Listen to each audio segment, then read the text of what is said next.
এরকম করে চিকেন বানালে মরা মুরগিও স্বর্গ থেকে বলবে এত টেস্ট আমার বেঁচে থাকতে নিজে বুঝেই উঠতে পারিনি। কি একবার বুঝবেন নাকি? চলুন দেখে নেওয়া যাক।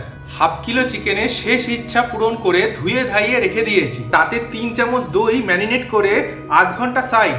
এই প্লেটের মধ্যে যা যা গোটা মশলা দেখতে পাচ্ছেন সব নিয়ে নিতে হবে।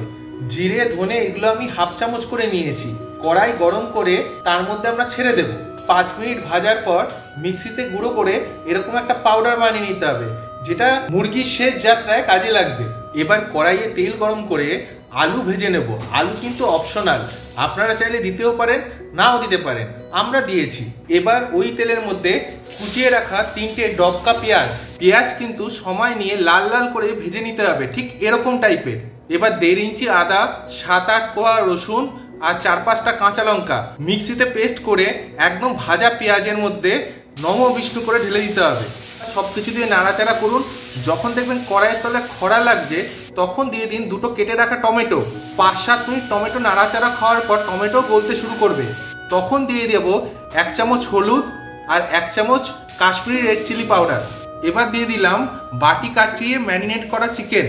বেশ কিছুক্ষণ নাড়াচাড়া করার পর দিয়ে দিলাম ভেজে রাখা আলু। আলু দিয়ে 5 মিনিট কষানো হয়ে গেলে তারপরে দিয়ে দিন ভেজে রাখা সেই মশলাটা। ভাজা মশলা দিয়ে আরও 5-7 মিনিট কষাতে হবে।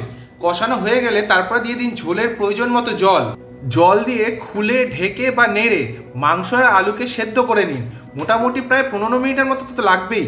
মাংস আর আলু সেদ্ধ হয়ে গেলে দিয়ে দিন স্বাদ মতো নুন আর স্বাদ মতো চিনি। চিনি আর নুন ভালো করে ঝোলের সঙ্গে মিশিয়ে গেলে ছুঁড়ে মারুন কুচিয়ে রাখা ধনেপাতা।